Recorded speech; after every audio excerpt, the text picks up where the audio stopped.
Hi, I'm Michelle. And I'm Bill. We are the Brent's Bling team, selling beaded and stainless steel chain jewelry, highlighting and fitness and women's competition pieces. I can even custom just for you. Check us out at brentsbling.com.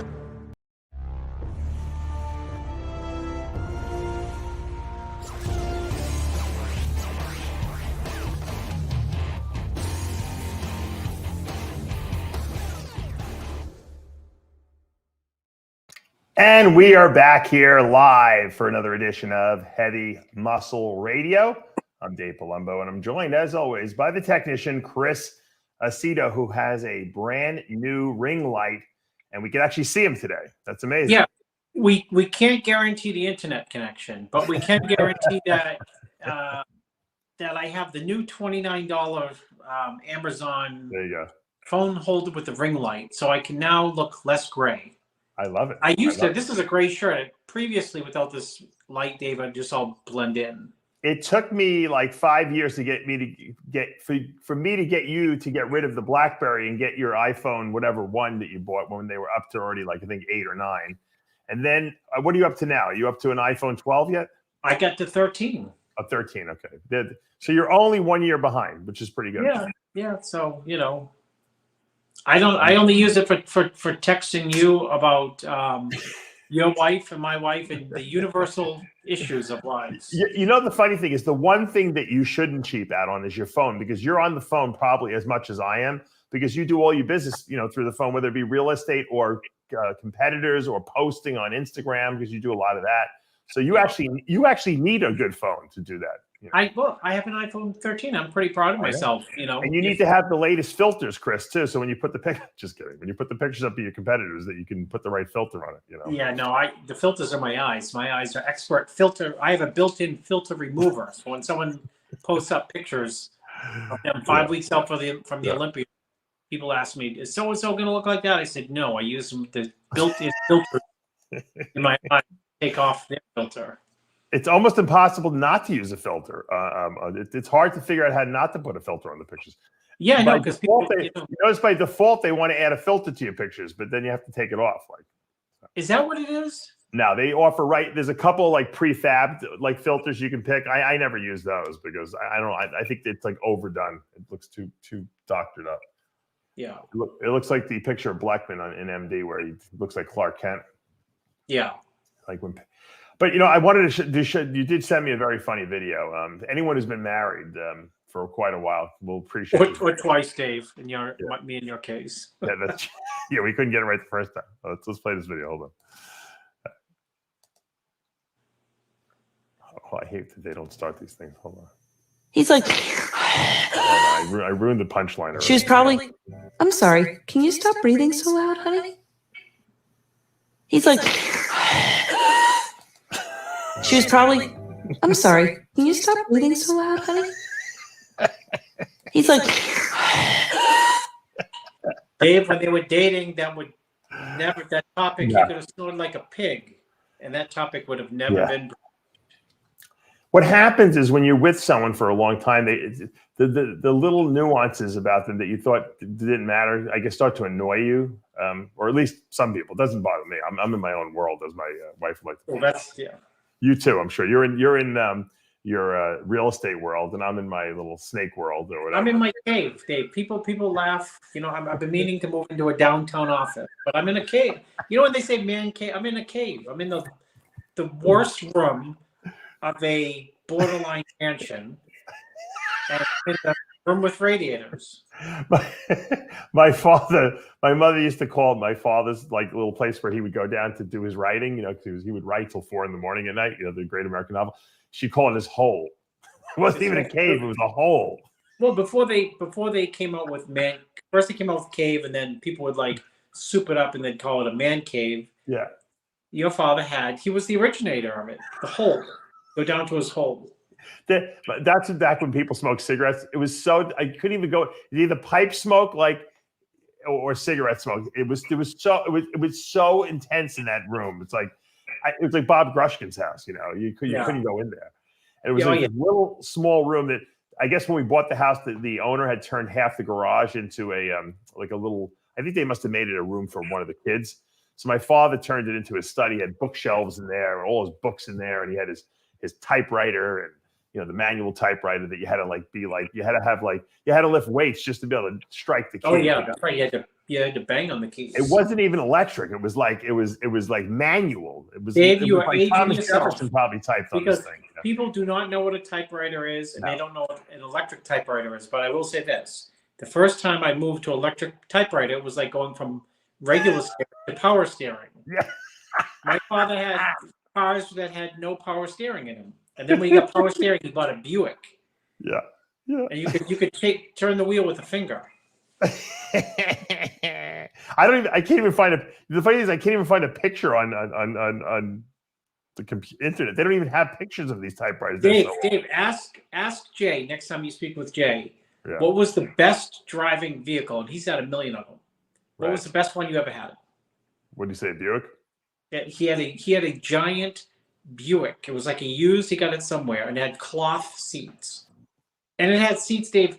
You could drive this. I could drive it down to Florida and never get tired. Like you could go on a trip 1,000 miles, and it just the most comfortable vehicle and the best drive. And I wonder whatever happened to it. I'm sure he would know exactly what he bought it for, exactly what he sold it for. Yeah, I should have never thrown that typewriter out. It's probably worth $1 million today. Text Jay. Say Chris is on the show and wants to know what the trivia. What's your best driving vehicle? Say a Buick, yeah. I told him my father had the Buick Riviera. He thought it was like that's what he had. It was a Riviera. Did he? Yeah, because those Rivieras were kind of fancy. I had actually my first wife had a Buick Riviera that we actually bought from Troy Moore. So if Troy's listening to the show live, he sold me his old Riviera. His was not as in good a shape as my father's was. My father bought one from the guy who owned it before him had one car his whole life or something like that. Mm-hmm. And that was the car. It was like an immaculate condition. It had very low mileage on it. And my father thought it was like the greatest thing of all time. And he wouldn't get rid of it until finally, I told you, my father, all he did was talk about his whole life because he had a Volkswagen convertible like back when he was in his 20s. And he thought that was the greatest car of all time. So I'm like, Dad, why don't you buy a convertible? I said, what are you saving all your money for? So it was very tough to get him to do it, but he went and bought a Mitsubishi Eclipse or something like that with a convertible. Yeah, I remember those. Drive it to the beach every day, like in the summer, with the top down. How old He thought he was the coolest. He loved it. How old? How old was my father when he did it? When he bought the convertible. He had to be 70, I would say. Maybe late 60s, early 70s. He had that car till he couldn't drive anymore. It had like 8,000 miles on it. It was like 12 years old. Yeah. I gave it to my friend. Don't give any ideas to Skip Robinson. No, he's got to be a regular guest on your show somewhere. People like the Skip Robinson interview I did. It was they great. Really did. I mean, he talks like he's 30. You know what I mean? Oh yeah, I would have never guessed he was 78 years old. It was incredible. Yeah, I never think of him as 78. If he had hair, he probably would have looked like he was 30. Yeah, I hate to say it. I won't say it. If he had hair, he'd probably be dating. I'm sorry. I was just making. Isn't it funny how the guys with the best hair, lost their hair? Except for Jay. Jay still has his hair. Jay's got the pretty good hair too. All-time best hair. You have good hair too. Did he show you pictures when he had the Elvis sideburns? No, I pulled up whatever was on his Instagram. But if people don't know what we're talking about, I did an interview with this guy Skip Robinson, who was kind of well known back in the day. One of Chris's mentors. Chris used to wake up 4 a.m. and go work out with him. He used to walk to the gym to work out with him. Yeah. He didn't know you walked to the gym. Maybe he just forgot, but he. No, because he didn't know. Because I was afraid to ask him for a ride. I was just Why were you afraid? I just thought it would be like an inconvenience, and then maybe he'd say we can't train then or something. Well, the crazy thing was that he was a teacher, so he would go there in the morning and train with you, go to school, teach, and then come back and work till late at night there. Yeah, that's true. Yeah. Look at this picture. Speaking of good hair, you remember my friend? My friend Doug Wenz. Yeah, of course. Doug, poor Doug. Doug lost his hair too, but look at this head of hair he had. I just saw he posted this on Facebook, an old picture of himself. Dougie, right in the middle. That's Doug. Let me see what year it was. Oh, because you got your phone. Yeah, he had great delts. Yeah, well, he had the Bob Grushkin. You know, that's like the delts, pecs, arms. Yeah. Yeah. Ask Doug Wentz about Ted Lopes. Oh, I remember him. He used to always talk about him. Doug used to always talk about Lopes. He said he was phenomenal, right? He was like a Bob Gruskin, Mr. Olympia on the way. You know, there's only a few people who could be Mr. Olympia. Bob had like all kind. Bob had Russ Isker, Ted Lopes. Ted Lopes was Ted Lopes, dude.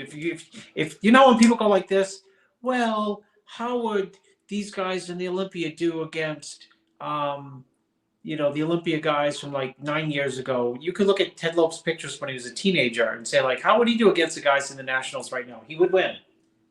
How come these people disappear after a while? I mean, you know, because you know what? Bob always told me this. Because they run into responsibilities at like 20, 21. I think I found video of him, Chris. Hold on a second. I'm going to pull it up. I hope it's old, Dave. You got to go back. It is old. He was better at 17, 18, 19 than when he had a comeback. And he was like pretty good when he did his comeback, but not. Let me see what I got here. Hold on. I've heard the name. I didn't really know who he was, you know. Let's see. Hold on. Put in Ted Lopes teenage. It's pretty good there, Chris. Yeah, but he's like 21 here on a comeback, like dieting. This, you know, for like, I have no muscle, I want to come back. Yeah, but what is this, like the 80s?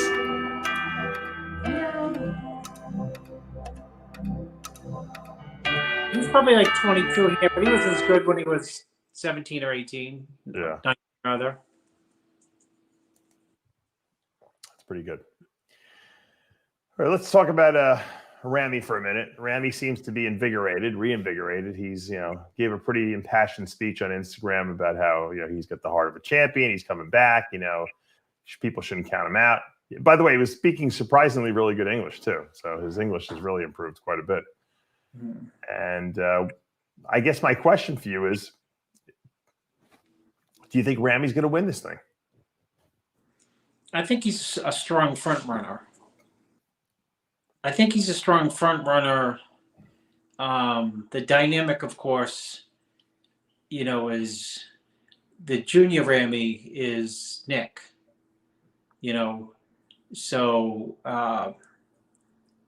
you know, as a pure bodybuilder right now, there's still some things that Ramy has over Nick, but there's some things that Nick has, I think, over Ramy. That's what makes the show an exciting show, is because it's a show where you know, you say you're not sure. But I will say this, you know, Ramy's had some like bust years and he comes back, always slingshots the other way. You know, he had the 18 Olympia. People, when Sean Roden won, people didn't even know he was in it. They're like, oh, was Ramy in it that year? My brother. You know, and it was like a total bust for him because he was second the year before. And the year before, the final call out was him and Phil. And he took the whole year, and Beta Budai wouldn't shut up his mouth, which is tough for him to do anyway. So he was extra loud, saying Ramy was going to win. And it wasn't a bad showing. It was like a tragic showing for him. And he came back from that. So by comparison, you know what I mean? This is, it's on par with that. You know what I mean? Let me just qualify it for a second, because Ramy, a lot of what Ramy's problems were early on in his career, he just couldn't get in shape. But he had all the muscles were there, all the tools were there, right? I mean, he just couldn't put it together. Correct. Now, you know, I think he had a missed time peak here. I mean, he messed something up the last week, but he does have some deficits now that he didn't have, you know, a couple years ago. They're not that, Dave. They're not. I don't believe those deficits, because those deficits, if you have a trained eye, they were there. They were there really the year before. Mm-hmm. They were definitely there the year before when he won. Right. And they were mostly there the year he won the first time. What the difference is you know, he just was not at his best at all at this year's Olympia. So it makes things that are not quite right exaggerated. I mean, you can see them for what they really are. You can see them, you can see weaknesses when people aren't at their best. It's like this. If somebody's known for condition and they don't have the best structure, which I'm not saying it's not him, just someone else, a fictitious bodybuilder in the IFBB who's known, let's say, to come in crazy peeled. If he comes in not at his best, we say, oh, God, his waist is wide. What happened to his waist? It got really wide this year. You know, his arms look small this year, too. And his legs lost his sweep.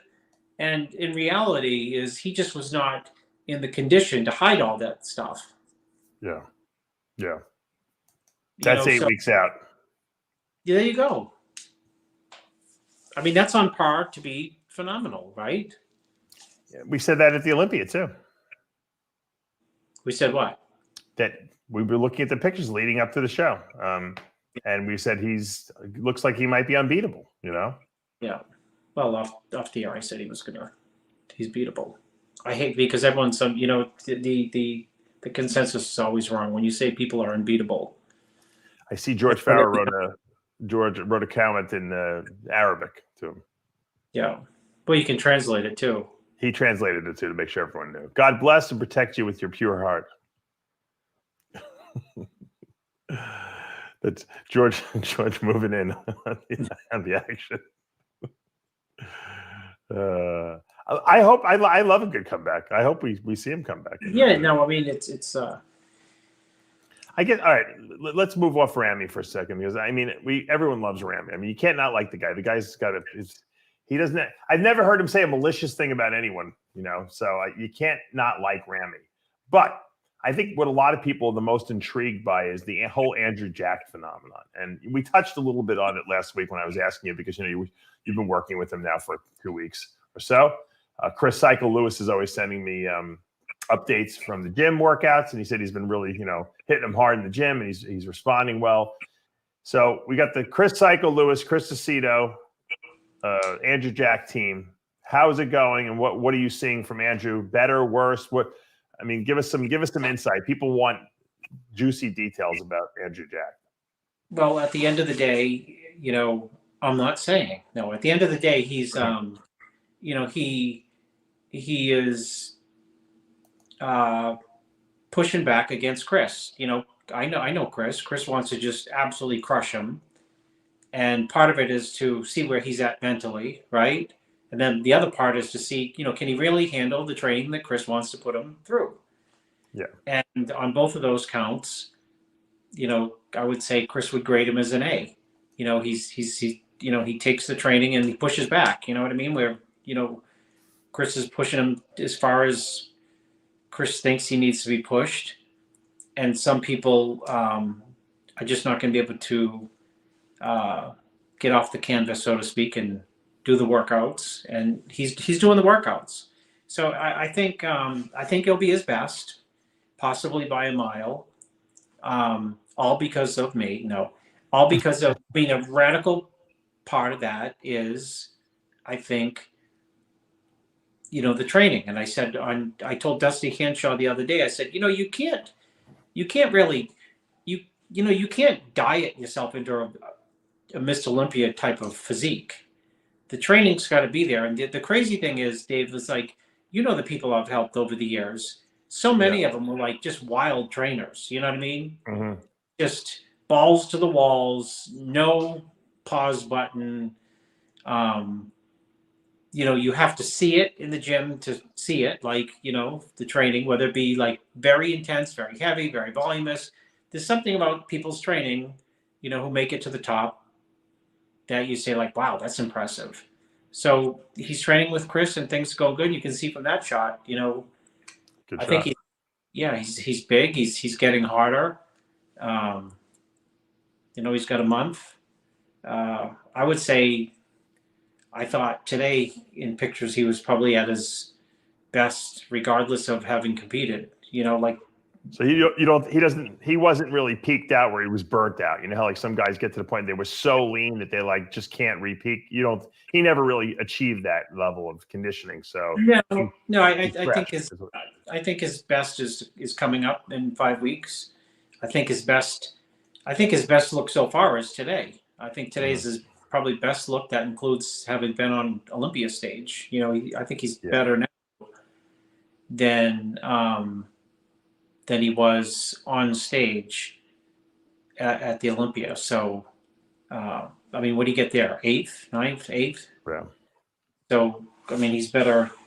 If the show was tomorrow, the Olympia, and he brought this package, I think he'd be, just a little bit fuller, a little bit tighter than he was the day of the show. And that's just, everyday training session.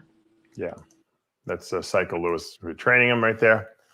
So he seems like he's ready to go. I mean, he seems dedicated. Psycho said that he's really, putting out a lot in the gym. He's giving him everything. He's not complaining. He's doing what he's being told to do. And, with his genetics, I always said that Ronnie Coleman never would have been Ronnie Coleman had he not had that drive in the gym to be the best. He would have been good, but he never would have been Ronnie Coleman, And I think Andrew Jack is at that point where, I mean, he's made such great progress in such a short period of time. He could be that great, but it's going to be a matter of how much he wants it and how much he's willing to push his body to do it, and assuming his body doesn't get injured.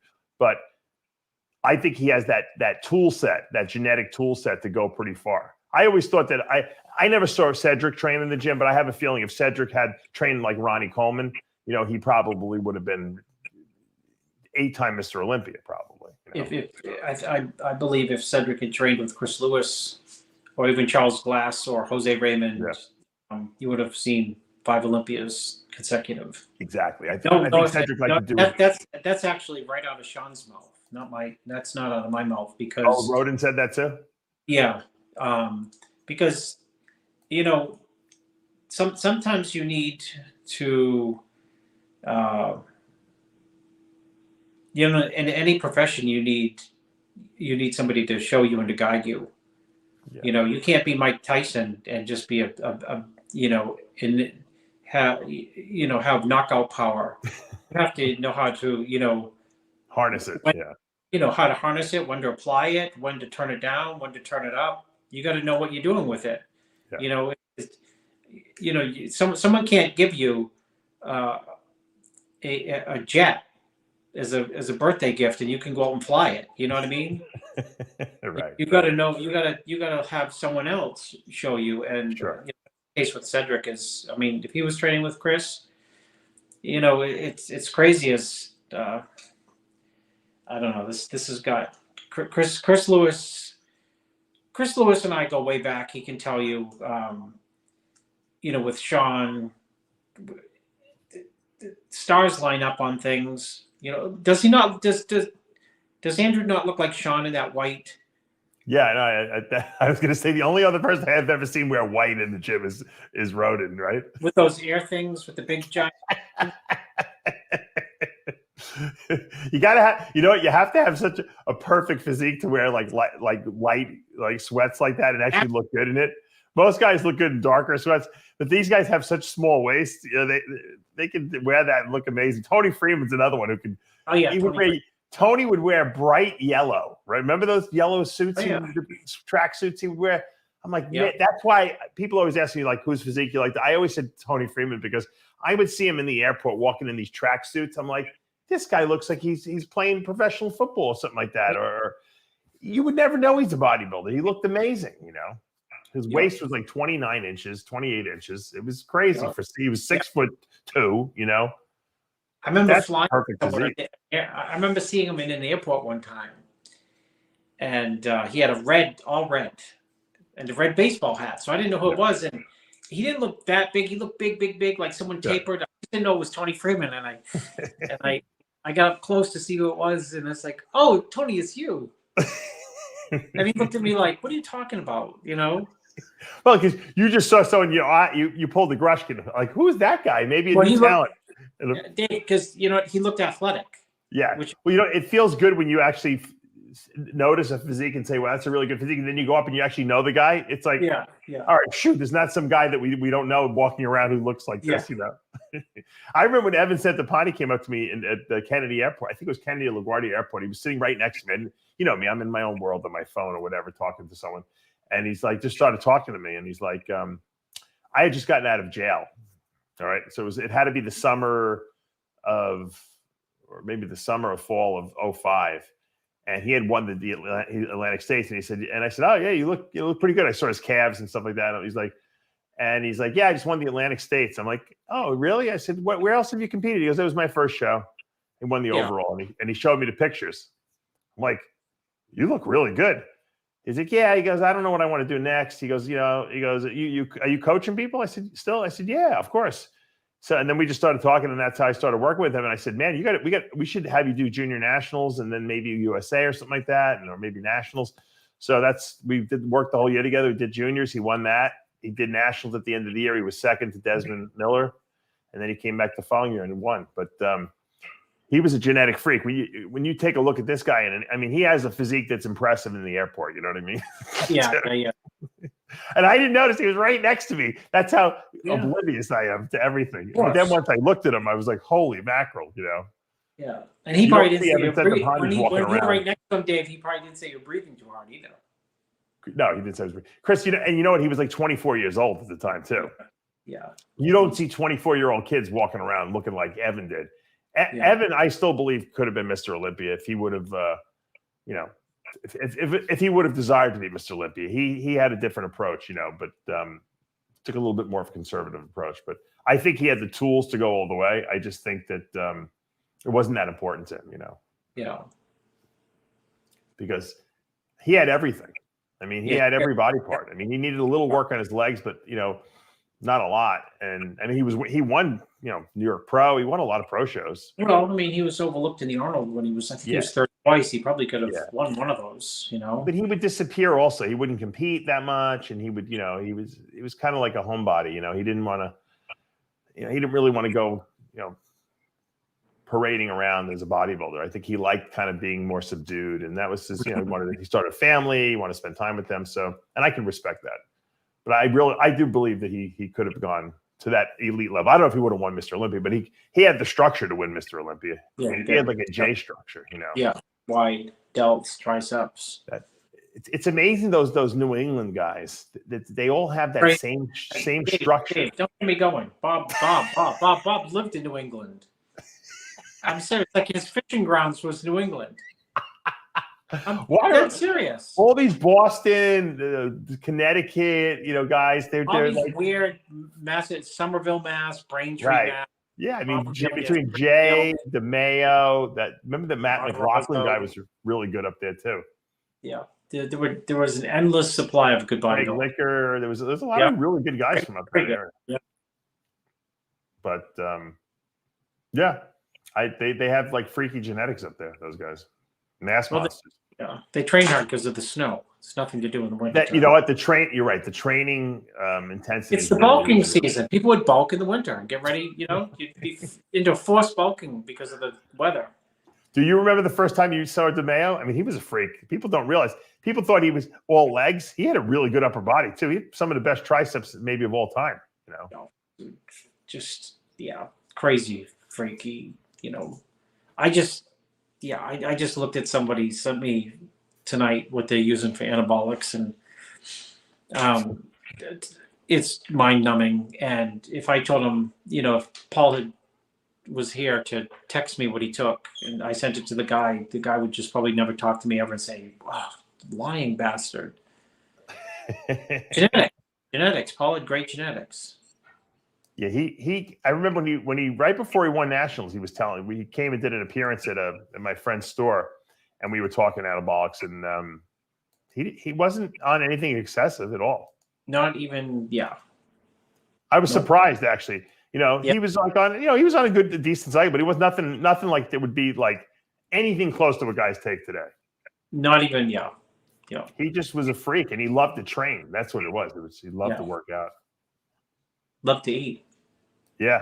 I mean, it really is. I mean, food and training are so important, and a lot of guys just can't do it. A lot of guys take too many drugs, and that's why they can't eat either. You know, there's a correlation between lack of appetite and taking too many drugs, especially with orals. Yeah. You know that guys that are on orals cannot eat. That's why I tell people don't use orals in the off season. If it stops your appetite, then you're actually handicapping yourself more than if you just didn't take those drugs to begin with. Yeah. Jay just texted me that he had Andrew Jack on the show. He just WhatsApp me his show today. Oh, he did? Yeah, it's funny. We're talking about Andrew Jack. I want to be able to WhatsApp him back and say, give him the quiz. What was your most comfortable driving vehicle? Yeah. I think you would probably say the Rolls Royce now, Chris. No, the Buick. I'm telling you, Dave, he'll go back to that. You know why? Because in his mind, even though he's had a Rolls, his expectation for the Rolls is that it should drive good for the in his mind of every era when he was like 19 or 20, drove like the Rolls. I know what your answer is going to be, but I'm going to ask you the question. I want to see if we are on the same. If I know you that well. If I said, Chris, if I won the lottery and won like, $1 billion, and I said, Chris, because we're such great friends, I'm going to buy you whatever car you want. There's no price limitation. Don't even don't cheap out. You're not allowed to sell it. You have to keep it. What car would you want me to buy? I don't know, Dave. I would not want. It would be something like medium low. It would not be expensive because No. You can't. Don't play the Chris Aceto Italian guilt thing where you feel like you want to be a martyr. I'm buying you the nice whatever car you want. It could be super expensive. It could be cheap. I don't care. Probably the best. Maybe I don't know, Cadillac.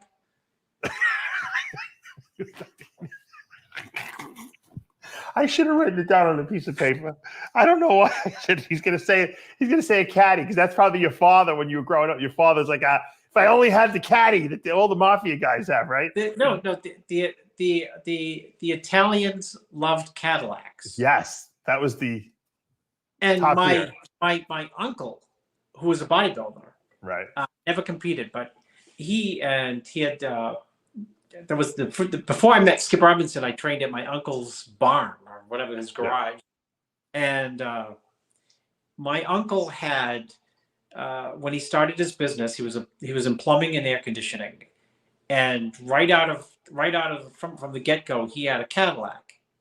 And he would only bring it out on Sundays to drive around the town to show off to people he might see that he had a Cadillac.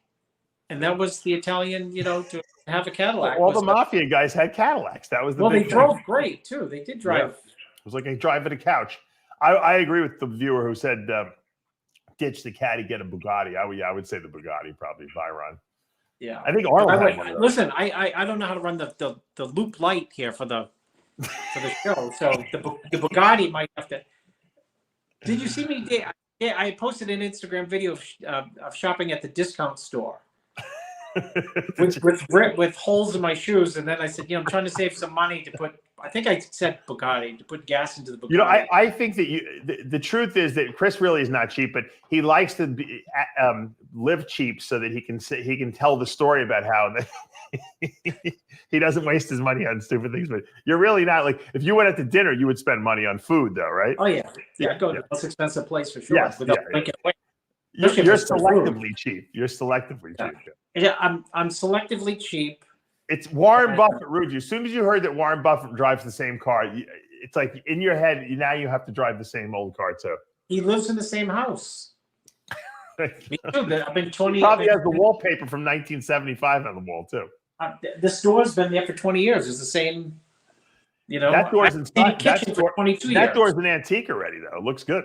The whole house is an antique.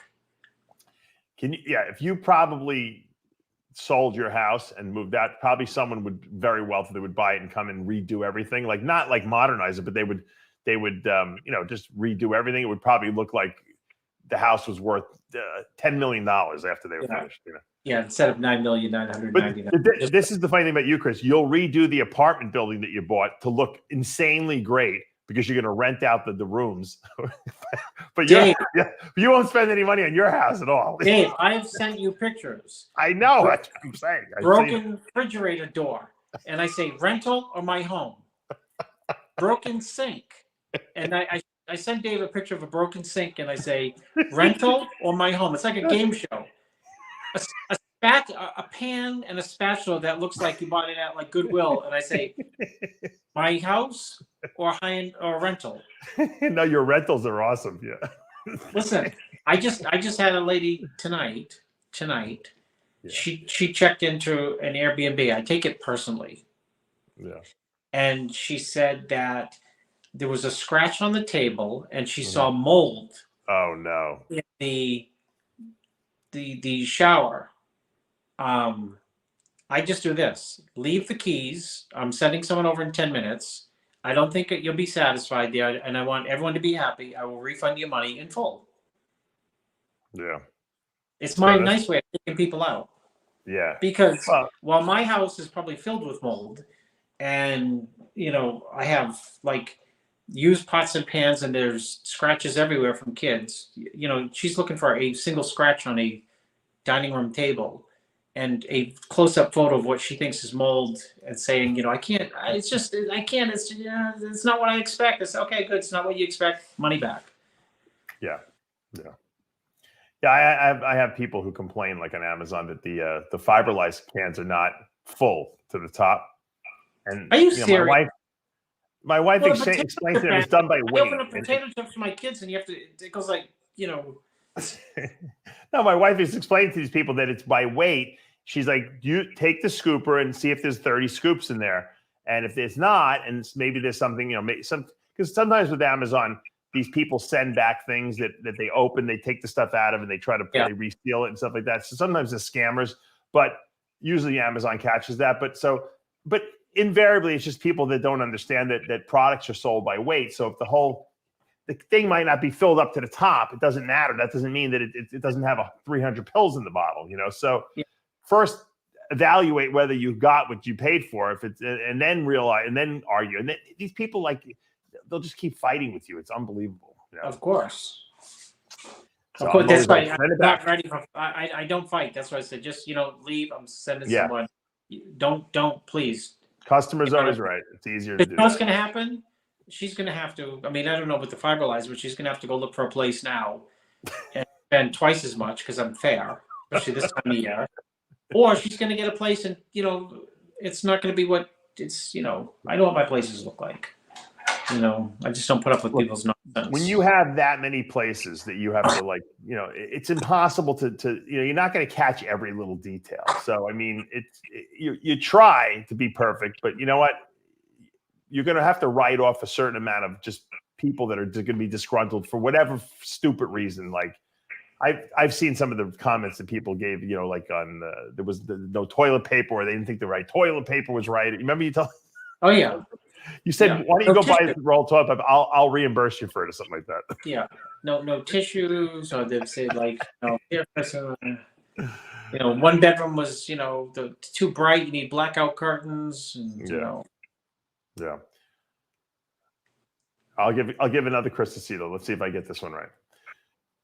If you had a chance to buy a building in New York City or Miami, both worth the same amount, where would you take one? New York, because I have property in Miami. No, but you don't have a building in Miami. No, I would. The whole building you can buy. New York, because it's if you can make it there, you can make it anywhere. But just to say you have the building in New York City. Yeah. I love the story about. I can't wait till the next season comes on with the guy who owns Jerry Buss, who owned the LA Lakers. I told you the story. He sold the Pan Am building in Manhattan to buy the Lakers, and it wasn't even enough. I'm sure he made more money from the Lakers than owning the Pan Am building. Yeah, but the Lakers were worth not. They really weren't worth a lot. He got a great deal on it. The basketball wasn't that big, and then he spent a fortune getting Magic Johnson too. Yeah, and but he sold the Pan Am building, and he couldn't even buy the Lakers with the money from the Pan Am. It wasn't enough. What year was that? Early 1980s or 1980 or something like that. Crazy. That is crazy. Because I know you would never have sold the Pan Am building. That's for sure. No, I would have kept it and gone to the bank and The see. Pan Am building in Manhattan is that building that you see in the skyline that's slanted. It's not called the Pan Am building because Pan Am doesn't exist anymore. It used to be an airline, but it has that slant on it. So it's like a long, tall building with a slant. It became the can't miss Citibank it. building for a long time, right? What? Was it Citibank for a while too? I don't know what it was. Was it after the Pan Am building? They called it the Citibank. It might have been. Yeah, I don't even remember anymore. But yeah, that was the skyline in New York when you would drive from Long Island. Because I remember my parents every once in a while we go into the city, and as we're going over, you'd see the skyline in New York. You see the Empire State Building, which is one of the tallest buildings. You have the Twin Towers, which are no longer there. The World Trade Center to the left, and then you have the Pan Am building as you're coming in, which is impressive because it wasn't now in Dubai. In Dubai and Qatar, every building looks like that. But back then, there was no building that had a slanted roof like that. It was just crazy. What would you guys go in there for when you were a kid? Who knows? I don't know. My father had friends in there from because he used to live in the city when he was younger. But every once in a while, my aunt lived it. My aunt moved there. My mother's sister moved there too. At some point, they moved from Queens to the city. They thought they were big shots, and so we used to go in there. And they had 2 apartments like there, and we would hang out there for the holidays. So it was great. But I think it's called the MetLife Building now. Yeah. But yeah, actually, I was wrong. The Pan Am building was not the slanted building. The slanted is a Citibank building. Oh, is it? Oh, so I was wrong. Okay. The Pan Am is blue. It's like this. It bows out in the front. Yeah, I'm going to pull the full picture. Yep, you're right. I should never argue real estate with you, Chris. the Pan Am bows and the Citibank slants. City. That's the Pan Am. It bows in the front. See? Right. And you can drive underneath it. Can you drive underneath it off on Fifth Avenue? Oh, that's the building you can drive underneath? Oh, yeah. That was underneath it. Oh, all right. That's why I confused it. Look at the avenue. In the avenues in Manhattan, they run. They're just I know. I've driven underneath that thing a lot of times. And then the slanted would have been Citibank, Chase or City. I don't even know. I'm looking. I know. What I tell you before, I said I can look at any apartment in Miami. I can tell you exactly where it is, right? Did I tell you that before the show yes, started? You did. You did tell me that.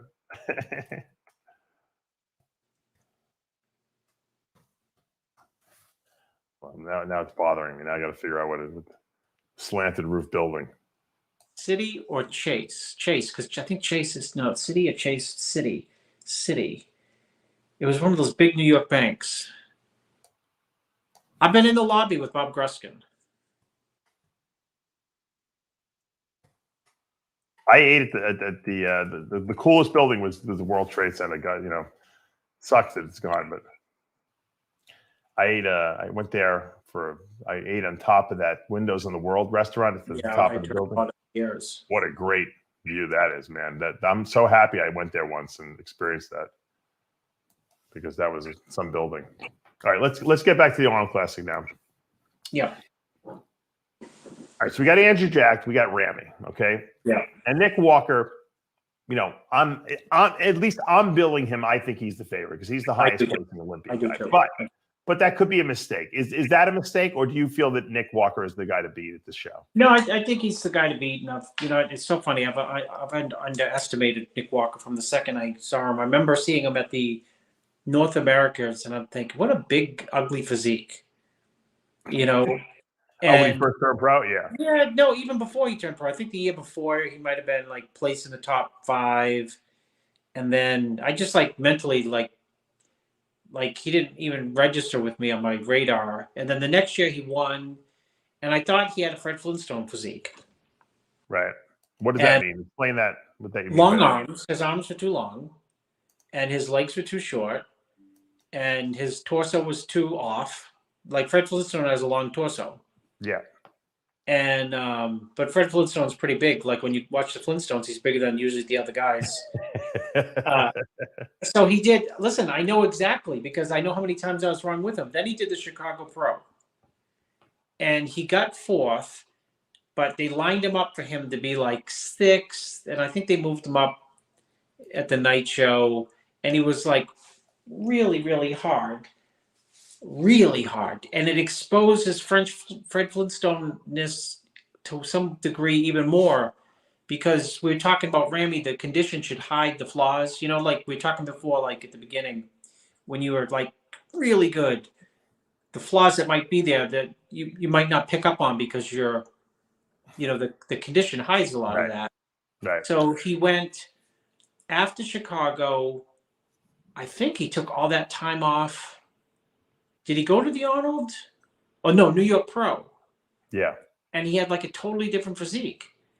You know, it's like, gosh, his legs got a lot bigger. His midsection is very tight. His lats got wider. His lats got fuller.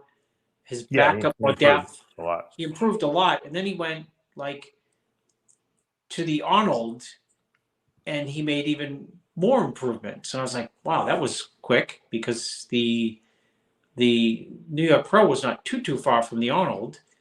And then he did the Olympia, and I think at that point, last year he was kind of like burnt out. He kind of looked like flat and when he got to the Olympia, you mean? yeah, Olympia, like he finally that trajectory of like, wow, he's getting a lot better every show. He kind of like, you know, he went a little bit backwards, not much, and then I think he took the entire year off and got ready for this year's Olympia. Was that right? Or he didn't compete. No, and he then didn't compete. Yeah. Oh, yeah. And he just, you know, a much thicker version, much better version of last year's Olympia, Just a lot more balance, a lot more size to the quads, size to the hamstrings, much needed size to the, you know, back, both in terms of width and thickness, all while keeping a good midsection. So, you know, he was really good at the Olympia. And I would expect him to be, you know, based on me being wrong all the time, that he's even better, you know, at this Arnold. You know, I would say he's got to be considered, you know, hard to beat. That's going to be considered. I think the reason he's going to be hard to beat at this show is because this show is, let's face it, the top guys in this show all competed at the Olympia. Right. So they're all somewhat burnt out. Okay. There's no one is feeling fresh. Okay. Let's face it. Everyone's pushing really hard these next, 4 weeks. And they're probably people don't understand when you're very lean and you start dieting, it feels like you've been dieting for 12 weeks already. Okay. It doesn't make it easier because he only dieted for 4 weeks for the show. But you know what? He started at such a low body fat that those 4 weeks still felt like the last 4 weeks of any diet. You know, it mentally is terrible when your body fat's that low. And when you just get off a contest diet, you're still kind of mentally fatigued from that contest diet. So all these guys are pushing their bodies beyond, what would normally be something that they would do because the shows are so close together. Nick's got an advantage because it's easy for him to get in shape. And it seems like I never really see him out of shape in the off season. He might put a little body fat and water on, but he's not really out of shape. So I think he's going to have an easier time than some of these other guys. Now, Andrew Jack has an advantage, and so does Samson Dauda, in the sense that they really didn't peak for the Olympia. They were great, but they weren't their best. So I think that it doesn't mean it's going to make it any easier these next 8 weeks, but I think that they're a little fresher. And I think that's going to be an advantage. I think a guy like Clarita is going to have trouble peaking again because he was so peaked out. Bonac, I think Bonac was in shape. I think his carb up went bad. So he's going to have, he's angry. So that's going to get him through 8 weeks. But I'm sure it's not going to be easy going for him. And I think Patrick Moore is a guy we really haven't talked about. He's the freshest of everyone because he's a guy who has nothing to lose. He didn't compete all last year. He is fresh. He didn't do the Olympia. This guy could surprise some people. Are you working with him? I forgot to ask you that. No, I'm not, but I agree with you that he could because, he's got he jumped in to the show late, and for a lot of people that'd be a bad idea, but for him, it might be a good idea because his body fat's always low. So, he doesn't have to do a lot of work to get that off. And he's got a very X shape there. And if he's put on even 4 or 5 pounds of muscle, 3 pounds, over what he's had in the past, it's going to show up on that frame, Yeah. And he's got really, really small, small waist. He's got all the good lines. That videos, I just saw that. That's from the New York Pro when I did coach him. Oh, it is? It says 5 weeks to the Arnold. No, that comes right from my BlackBerry, Dave. So this is not new then, this video. Let's see. Wait a minute. Is that Tampa? That's the Tampa. Is that Prokolski's gym? Just wait on it, but better. Oh yeah, so maybe you're right. Maybe this is That's my phone. I can recognize my BlackBerry. Milos came up right after and saw him and said, "No way, he's gonna lose." He lost. Yeah. Now, he's been just working to put size on, I'm assuming, right? He's always working to put size on. Is that why he didn't compete last year? No, he had the injury. He had he did have the injury. Okay. Yeah, he had an injury.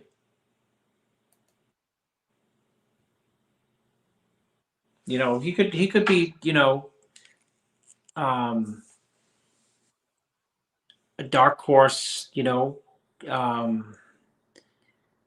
people discount him, but he's really dangerous. I think he's dangerous because he's fresh. You know what I mean? If he comes in shredded, he could be a surprise guy here, I think, in this lineup. Yeah. It's interesting because you know what? We have such a good top Olympia lineup here. And the unknown factor is, like I said, will people be at their best? Because will there be a burnout aspect to the whole thing? People jumped in at the last minute, because the prize money was raised. And now everyone's like, man, I just want to collect my check. I want to collect my check and then shut it down and relax, But the competition is pretty stiff, it turned into this show that had no one there. And then now it's like we got some serious problems, You got to be your best or you're going to do terrible in this show. And the worst thing would be for a guy to jump in who's a top Olympian guy and not place top 5. Because that really lowers your stock, even though it just might be a fatigue issue, Somebody's stock is going to go up and somebody's stock is going to go down. Just like the stock market. When it opens tomorrow, some stocks are going to go up and some are going to go down. And sometimes it surprises you which stocks go up and which go down. And it surprises you just like the Olympia, right? People don't really. Here we are, Dave, a lot of weeks removed from the Olympia, but it really, for some people, have not put into perspective or recognize that the guy who was first and second last year were 4th and 5th this year. Mm-hmm. And I think was Brandon second 2 years in a row? Yes. Did Brandon get second in 2? Yeah. So Brandon got second 2 years in a row. Ramy won 2 years in a row, and they both couldn't crack the top 3.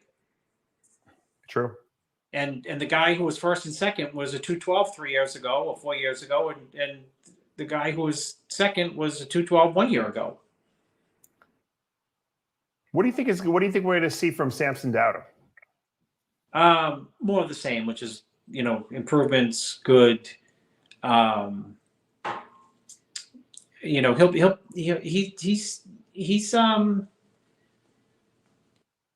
He's going to be dangerous. I think he'll have his hands very filled with Andrew. Yeah, I think they're going to match up really well, those guys. Because they both have height. They both have big front doubles. They both got wheels. That's going to be a good, matchup to see. So, I think Samson is, everyone's a front runner. It's not a big lineup. Everyone's a front runner. Like everyone, he's got his strengths and he's got his weaknesses. Now, Samson did better, obviously, at the Olympia than Andrew. Structurally, I think Andrew is better. And tell me if I'm wrong, because I feel like he's got more width. Samson's got a small waist, but he's tall. and it seems like he's not as wide on the back double as Andrew is.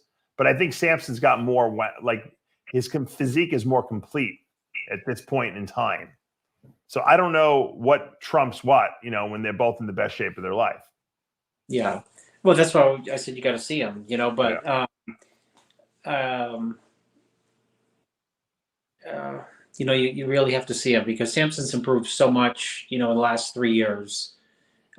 He's gone from someone who was really structurally there with good amount of muscle, good separation, good condition, to a lot more size, better condition, while keeping, fantastic midsection. So a good structure, adding a lot of muscle to it, improving that condition, all of the things that he's done, and keep his midsection, small, is why people were so impressed with him at the Olympia. Right. Phenomenal side chest. Phenomenal. One of the best in the sport, for sure. For a big guy too, that's. Oh yeah. I think big guys with good side chest, side triceps are really, really, they're like knockout punches. Yeah.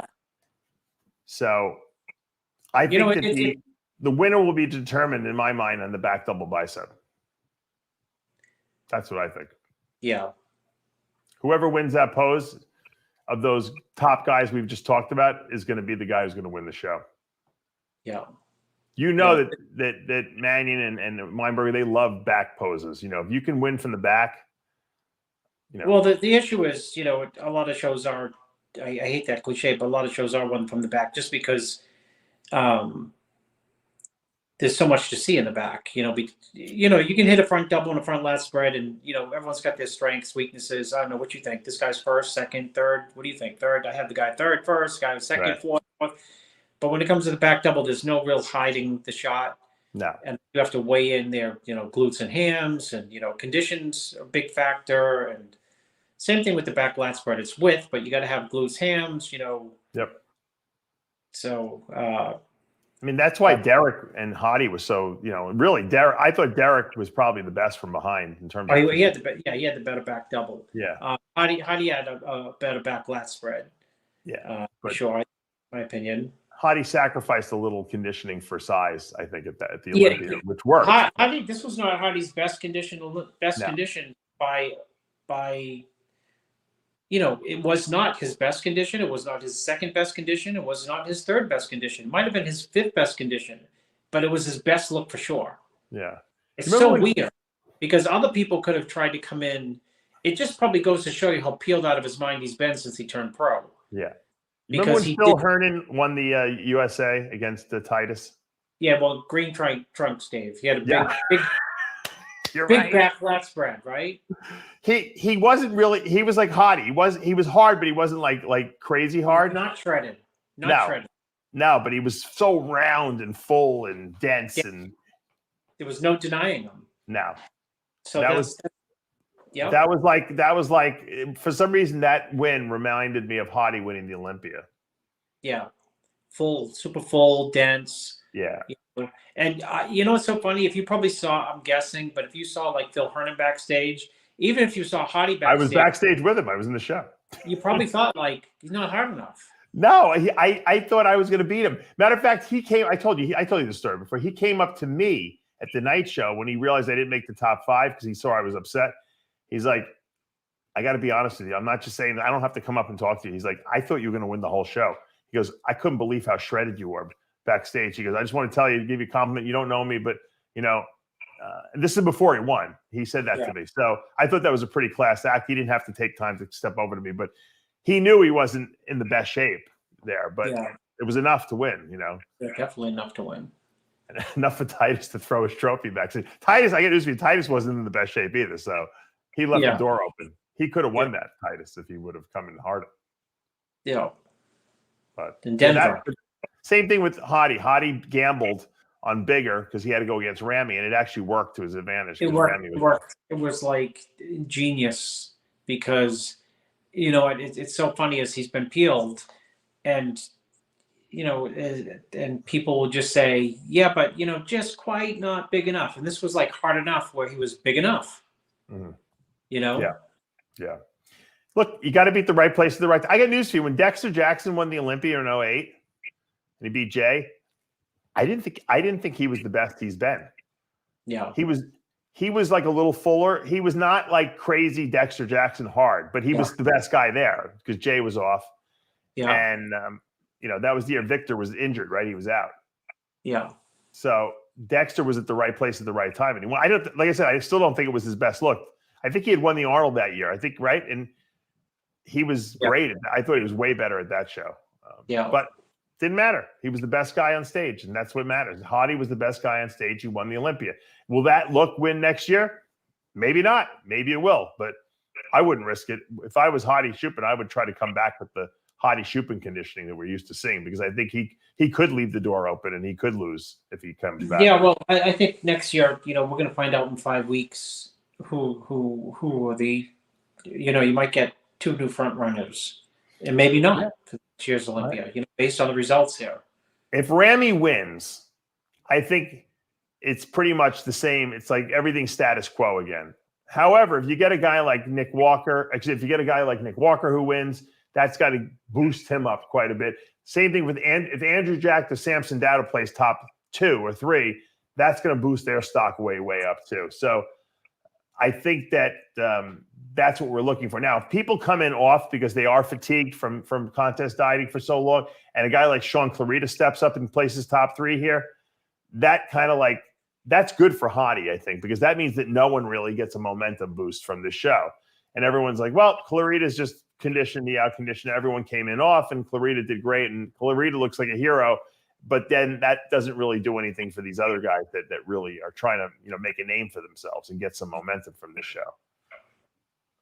Yeah, well, I don't think that's going to be the case. I can't imagine everyone coming in off, Yeah, I have a feeling everyone's going to be at their all-time best, because I wouldn't bet I wouldn't bet on that. That's for sure.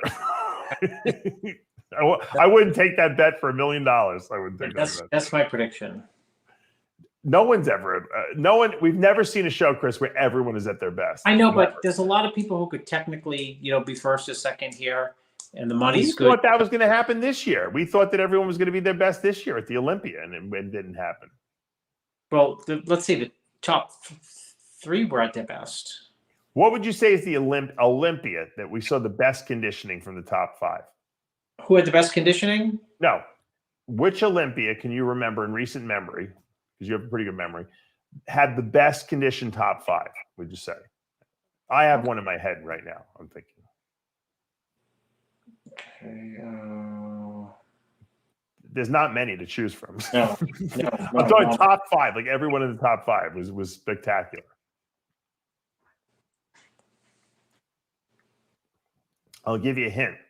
It was a year where the Olympia was vacated. The title was vacated.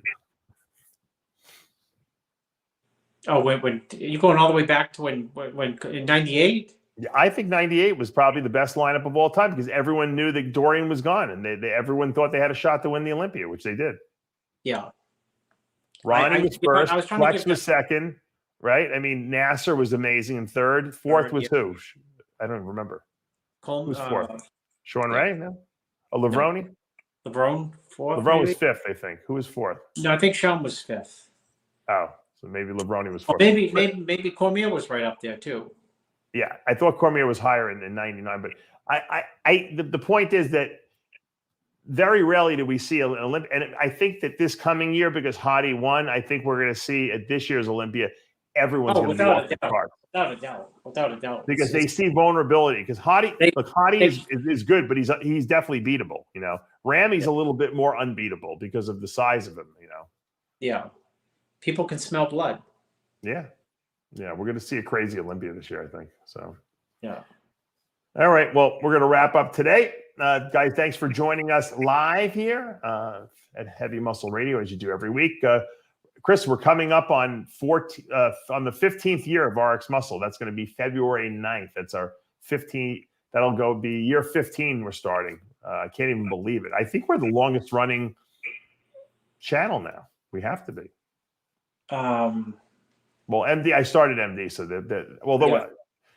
so that they're a little, they're like kind of in the sewer, but They've been around 3 years earlier. Technically, I started that too, so I can take credit for that one. No, but this is the longest running radio show for sure. There's no Heavy Muscle Radio is the longest running bodybuilding and fitness radio show.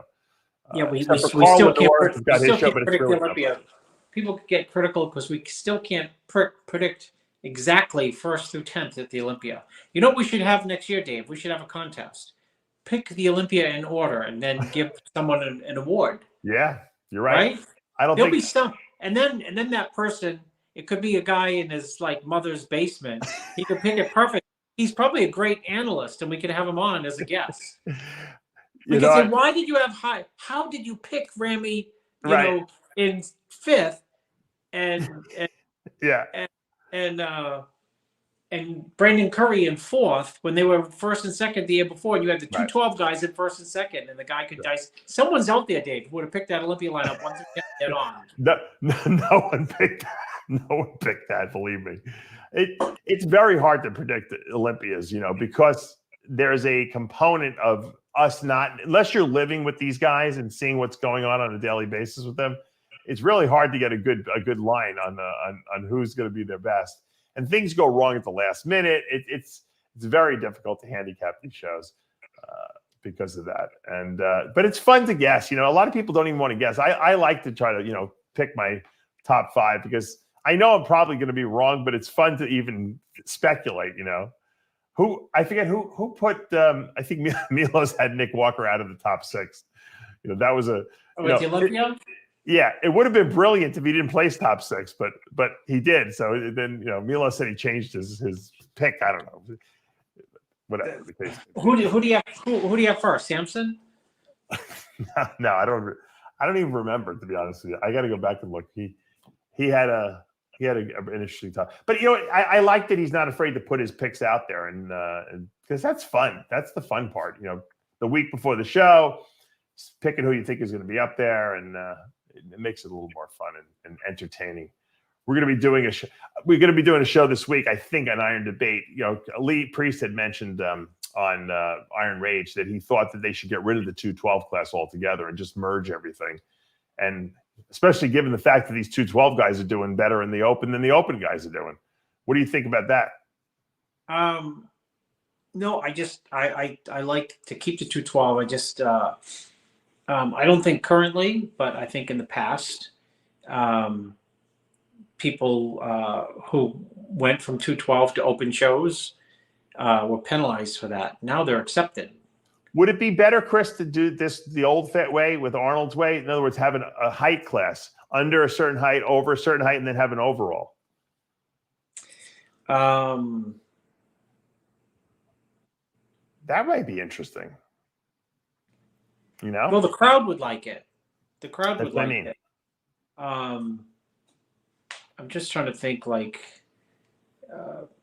you would have to no 212 winner since Flex Lewis is winning all the way up. Would embarrass themselves against some of the best open guys. Period. That's what Lee said. I mean, Lee felt. When he was competing, there was no 212, and he was placing, against these open guys, and those guys were giants back then. They were like mass freaky monsters, and he was still holding his own and winning pro shows. So, I mean, why not? I mean, Derek can do it. I mean, it's something to think about. I mean, it's maybe you'd have more prize money available to these guys. I don't know. Yeah, I mean, it's would have to defer to the expertise of Bob. To the athletes rep. By the way, whatever happened? Are you getting Bob Ciccarello fraudulent emails? No. Whatever happened to your? I'll forward them to you. They're coming from his email, but they're not from him. Oh, you're getting fraudulent Bob Chick emails? Yes. You're not getting them? No, I've not anymore. I just started getting them. Yeah, I've got them like the last couple of weeks. Well, maybe they're trying to intimidate you into not running for athletes rep? No. They're just someone's trying to set them up. If you run for athletes rep, we're going to break your kneecaps. No. Someone's trying to set them up for I don't know, fall. Oh, they're trying to get him in trouble? Yeah, trying to get him in trouble. With who, I don't know. I've just skimmed both emails. They're very, very long. So that's how I know they're not. That's the first red flag for knowing that they're not really from Bob Ciccarello. Yeah. They're too long. He wouldn't write like that long of an email unless he had that new. Have you seen that new? What's it? I'm sure everyone listening has seen it. The new program. It's artificial intelligence. Microsoft just put. Oh yeah. It'll write like school essays for you and stuff like that. Dave, my son showed it to me. Yeah. He never graduate from college because he's enamored with the thing. It passed the bar. The thing passed the bar. Well, how do these teachers know if you're using it or not? Listen, my son said, write a legal Maine state of law lease for Portland, Maine, between whatever he used the person's name and my company's name, that allows dogs under 20 pounds, only allows smoking on Tuesdays and Thursdays on a patio. It spit this thing out in like 30 seconds. I saw a video about it. It was crazy. I saw a video about it. Write an essay about Shakespeare's Hamlet and why Polonius was a whatever, was a pedophile or something stupid like that. And I don't know how it does it. It's incredible. Maybe next week we can get it on. Instead of asking Bob Ciccarello about should the 212 guys be able to compete in the Open, ask that program. We should see what it says about bodybuilding. If it has any, it'll probably say does not compute. There's no knowledge whatsoever about bodybuilding whatsoever. And ask it, give me the ideal last week peaking carb up for people between 230 and 245 pounds. You'll put in who will win the 2023 Mr. Olympia. It'll say Arnold Schwarzenegger. That's all it'll know. All right, that's it, guys. As we say every week here at Heavy Muscle Radio, with Heavy Muscle Radio, the truth hurts. We'll see you next week, guys. Take care.